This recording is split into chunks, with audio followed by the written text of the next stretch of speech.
Hey guys, it's Scott from fxmissions.com. Just a note, I've finished the trilogy of Anthologies from the Forefront, and all 3 books are currently available on Amazon. Take your leadership to the next level. It's time for the Foundational Missions Leadership Moment with Scott McClelland of FX Missions. Hi, it's Scott McClelland with your Leadership Moment. Thanks for joining us. We're in the middle of a series right now on overcoming obstacles on the path to influence. We're also hoping to shine a little bit of light on how we may have been hurt or hurt someone in the leader-follower relationship in the interest of helping healing come and us go forward and advance no matter what's happened in our past. It is possible, and you can do it. What started this thought or grouping of thoughts relative to obstacles on the path to influence was something I read many years ago.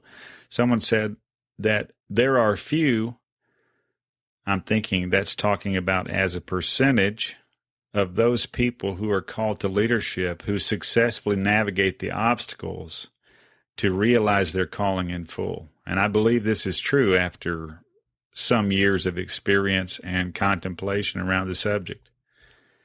Now, so far on this series, we've talked about injuries and insecurities. We've talked about communication and misunderstanding and expectations as well. Today, we're going to talk a little bit about the mentoring relationship. And in future, we're going to talk about jealousy, dishonoring attitudes, and relationship transition. So join us for those, and hopefully this will be an encouragement to you. If you'd like to give us feedback of any kind, please do so at fxmissions.com. Is the mentoring relationship needed from everyone we respect and listen to and hope to receive from? Is a mentoring relationship needed from everyone we respect and listen to and hope to be impacted by? Here's a question put a different way. Do we expect to get personal and direct time with everyone we see and respect as a leader? Is such personal and direct time necessary in order for us to onboard something that these people or individuals have to contribute to us?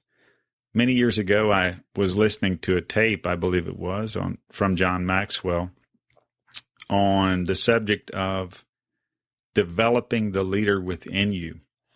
And he unlocked my mind around this subject, basically saying that if you have access, direct and immediate access to a person who's imparting to you in your preparation for influence, it's all the better.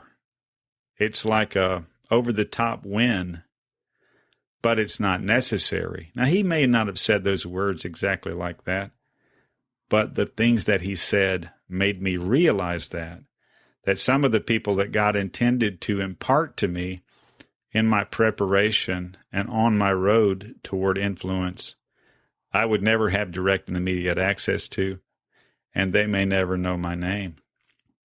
This was something of a revelation to me, and I was thankful to receive it. Maybe it's coming to you also as a new way to look at it. Here's what I've learned. We need to focus on receiving what the Lord is trying to give us through whomever he wants to use to hand it off, and focus on him, Jesus, as the source.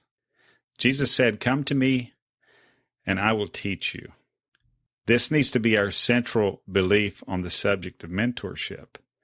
We need to look to the Lord for this, for being mentored, and ask him to help us recognize whom he's using, who he plans to use, who he may use in the future, so that we can see what God is showing us, what God is trying to give to us, and we can see that this effort, that is his effort to see us rise to full maturity, gets done to his satisfaction.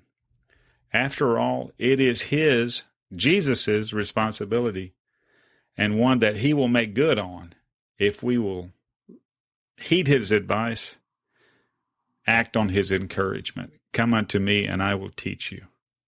This is Scott McClelland for the Leadership Moment. Thanks for joining us. Until next time, have a good one. This Leadership Moment was produced in partnership with Engaging Missions. Have your leadership question answered by contacting Scott at fxmissions.com. Visit FX Missions to learn more about how you can grow your leadership and engage in missions. Visit engagingmissions.com for encouragement, insight, and resources from missionaries, ministry leaders, and church planters.